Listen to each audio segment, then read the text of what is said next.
everybody. Let's try that again. I'm Angela. I've gone ahead and deleted the video that I just started a minute ago. I am a mama who's anxiously expecting her daughter to get home from Nepal. That's what I wanted to come live with you about tonight.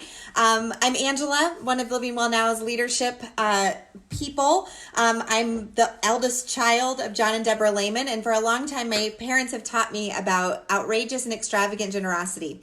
And I'm very, very grateful for that. And I'm going to tell you a little story for your information tonight, but also to hopefully move you to a decision, to a next thing, to an opportunity, to a new vision, to a new thing.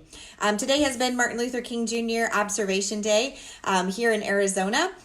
We worked long and hard hours. I can remember back to actually have this day off of work and of school. And so for the last 6 or 7 years, I've been taking my kids to downtown Phoenix on this Monday morning to walk in solidarity with our brothers and sisters in honor of what Martin Luther King Jr. stood for: nonviolent resistance, peacemaking, civil rights, justice for all. And I have to say, again, Martin Luther King Jr. had a dream. He had a vision. He had a dream. He put forth opportunity into people's minds, dreams into people's hearts that they may not have had otherwise, because we were living in such a segregated and divisive time that people were needing a hero. We're needing hope from somebody like him. And so he was a great orator. He used his amazing speaking skills to bless people all over the world. This isn't a picture of him on the front of my shirt, but this was inspired by my college in Indiana. This is an old shirt back from 2010, a long time ago. Wow, a long time ago, 2010, that we had tie-dyed as a remembrance to standing up for people who cannot always or don't always have a voice for themselves. I'm really, really grateful today to be one of those people who has been around social justice for a long time. And maybe that's something new to you. I know as I become more financially free, I have more time freedom.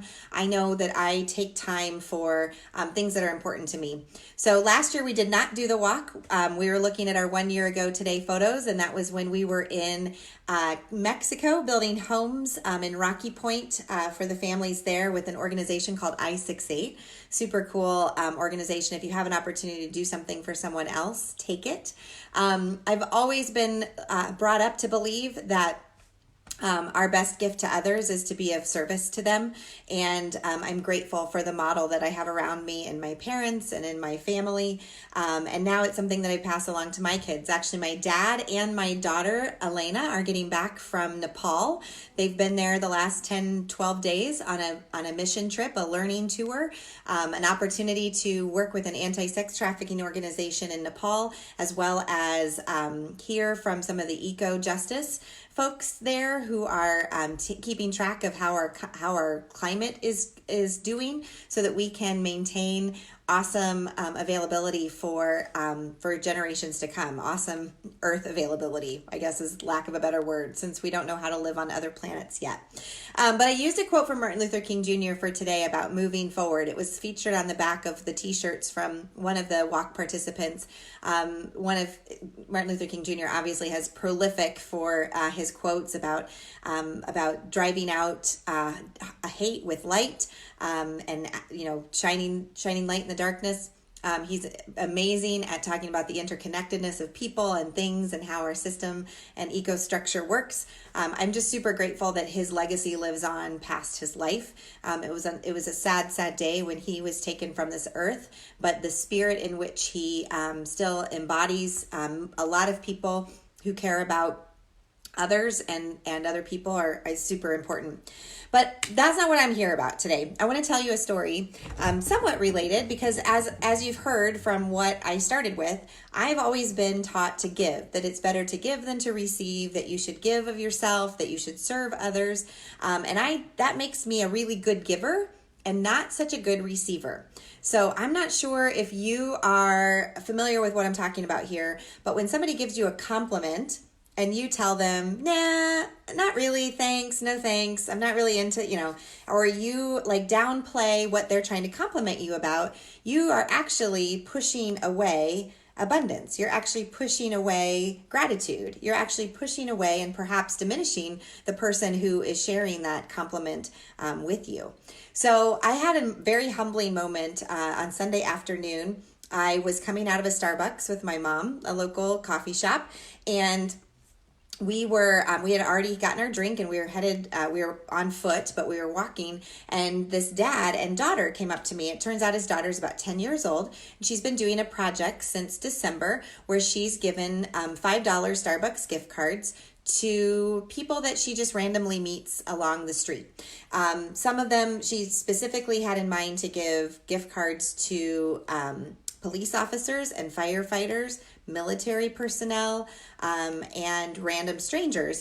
And her dad informed me that I was the random stranger of the day that she wanted to give a gift card to.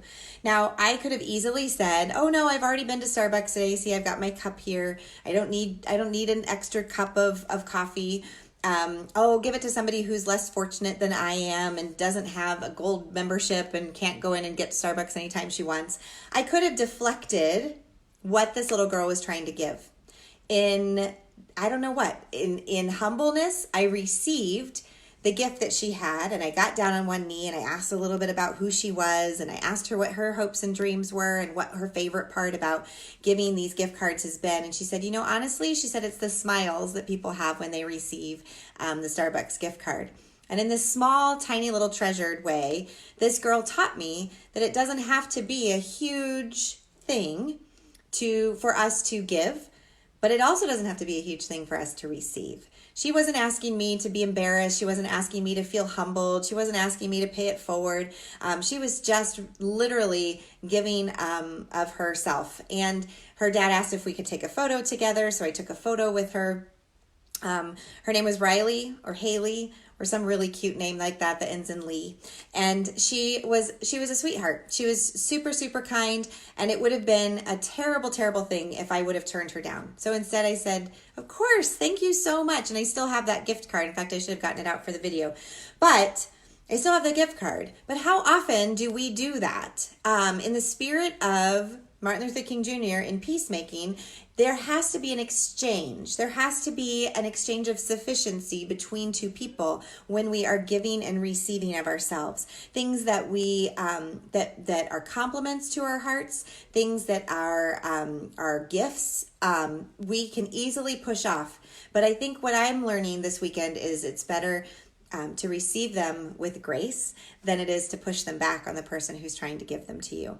So I did a thing this weekend, and I took a screenshot. I purchased my own Starbucks gift card, took a screenshot, put it on social media, and I've had one or two people who've sent me photos having Starbucks with a gift card that they can easily just use to go in, and I'll put it in the comments of this video here if you'd like to participate. I think there's still some extra cups of joe.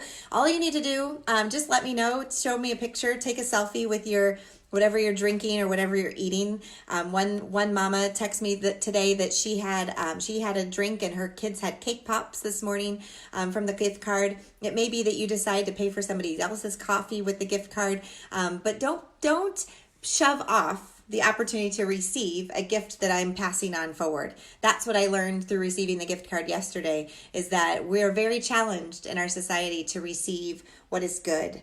And I know for me that that's a model that I can do better at. And in this whole conversation of giving generously, earning more money so that I can give more money away, that good people with good money can do good things in the world, these are all lessons that also come with an element of, if I'm going to give, I'm also going to receive. So open palms means that I'm truly receiving out the good that's being put forth into the world. And if I can be part of the flow of that and not stop it because I don't feel like I'm deserving, or somebody else would be more deserving, or I can't have it, does that make sense? Then I'm stopping the natural flow of how things work. So whatever you did today to honor Martin Luther King Jr., whether you were at a service project today, or you were giving back to your community, or you just enjoyed receiving some extra time that didn't require work or school, do it in the spirit of social justice, that what we put out, we get back, and that the flow of that abundance, of that justice for all, of that equitability between all people is part of what we can be part of, instead of blocking it with our humanness. Many blessings to you wherever you are. Happy Monday. Enjoy your week ahead, and we'll look forward to seeing you the next time we can connect.